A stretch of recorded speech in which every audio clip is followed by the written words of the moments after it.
Welcome to 108 news Telugu. బులెటిన్స్లో ముందుగా headlines. ఎండాకాలం ముగిసింది, బడిగేట్లు తెరుచుకుంటున్నాయి. ఇదే సమయంలో విద్యార్థుల చదువుల విషయంలో ప్రభుత్వ కీలక నిర్ణయం. తెల్ల రేషన్ కార్డుల జారీపై ప్రభుత్వ కీలక ప్రకటన. దరఖాస్తులు పెట్టుకున్న ఇంటింటికి సర్వే చేయాలని ప్రభుత్వ ఆదేశాలు. తెలుగు రాష్ట్రాలపై నైరుతి భవనాల విజృంభణ. 5 జిల్లాలకు ఎల్లో అలర్ట్ ప్రకటించిన ఐఎండీ సంస్థ. నిన్న జరిగిన టీ20 ప్రపంచ కప్ యుఎస్ఏ వర్సెస్ భారత్ మ్యాచ్లో భారత్ గెలుపు పతాకం. సంబరాల్లో టీమిండియా ఆ ఒక్కరు తప్ప.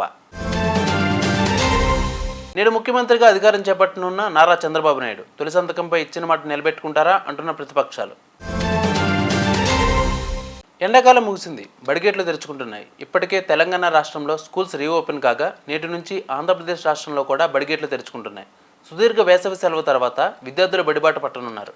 2024-25 విద్యా సంవత్సరానికి సంబంధించి ఈ నెల 12న పాఠశాలలు పునఃప్రారంభం కావాల్సి ఉండగా ఒకరోజు వాయిదా వేయడం జరిగింది. కొత్త ముఖ్యమంత్రిగా చంద్రబాబు నాయుడు ప్రమాణ స్వీకారం ఉండడంతో ఈ నిర్ణయం తీసుకున్నారు.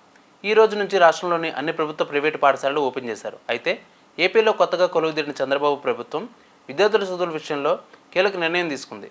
ప్రభుత్వ బడులకు వెళ్లే విద్యార్థులకు చదువులో ఎలాంటి ఇబ్బందులు లేకుండా చర్యలు తీసుకుంటుంది. ఈ నేపథ్యంలోనే పాఠశాలలు ఓపెన్ అయిన రోజు నుంచి విద్యార్థులకు 8 రకాల వస్తువులతో కూడిన స్టూడెంట్ కిట్లను పంపిణీ చేయడానికి సర్వం సిద్ధం చేసింది.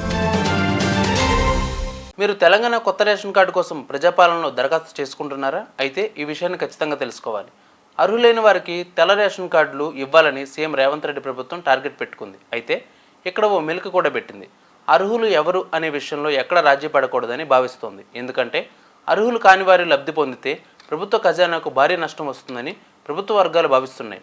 అర్హులు మాత్రమే కొత్త రేషన్ కార్డులను జారీ చేయాలని లక్ష్యంగా పెట్టుకున్న ప్రభుత్వం దరఖాస్తులు పెట్టుకున్న ప్రతి ఇంటికి వెళ్లి సర్వే చేయాలని ప్రభుత్వం ఆదేశించినట్లు తెలుస్తోంది.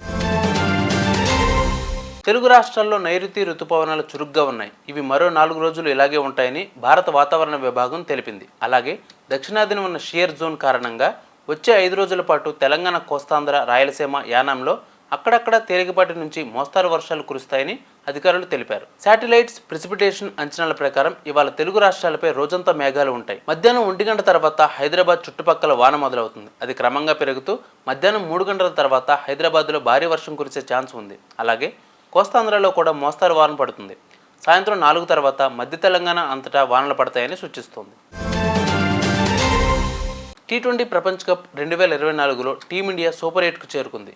బుధవారం అమెరికాతో జరిగిన పోరులో నెగ్గిన టీమిండియా గ్రూప్ ఏ నుంచి సూపర్ 8కు అర్హత సాధించింది. ఈ మ్యాచ్లో టీమిండియా బౌలర్లు మరోసారి రాణించారు. హర్షదీప్ సింగ్ 4 వికెట్లతో అమెరికా నడ్డి విరిచాడు. ఇక హార్దిక్ పాండ్యా 2 వికెట్లతో సత్తా చాటాడు. టీమిండియా సూపర్ 8కు చేరిన ఒక ప్లేయర్ విషయంలో మాత్రం టీమిండియా కలవరపడుతోంది. టీమిండియా రన్ మిషన్గా ఉన్న విరాట్ కోహ్లీ ఈ టోర్నీలో పరుగులు సాధించేందుకు కష్టాలు పడుతున్నాడు. టీ20 ప్రపంచ కప్ ముందు జరిగిన ఐపీఎల్లో పరుగులు వరద పారించిన కోహ్లీ ఇక్కడ మాత్రం అట్టర్ ఫ్లాప్ ఆటతో అభిమానులను నిరాశపరుస్తున్నాడు. ఇవాళ సాయంత్రం సచివాలయానికి వెళ్లనున్న సీఎం చంద్రబాబు ఇవాళ సాయంత్రం 4:41 ఛాంబర్లో బాధ్యతలు స్వీకరించనున్న చంద్రబాబు నేడు సచివాలయం మొదటి బ్లాక్ ఛాంబర్లో సీఎంగా చంద్రబాబు బాధ్యతల స్వీకరణ. మెగా డిఎస్సీపై తొలి సంతకం చేయనున్న CM Chandrababu. Land titling act రద్దుపై 2వ సంతకం చేయనున్న చంద్రబాబు. అలాగే పెన్షన్లను రూపాయి 4,000కు పెంచుతూ 3వ సంతకం చేయనున్నారు. స్కిల్ సెన్సెస్ ప్రక్రియ, అన్నా క్యాంటీన్ల ఏర్పాటుపై సంతకాలు చేయనున్న చంద్రబాబు.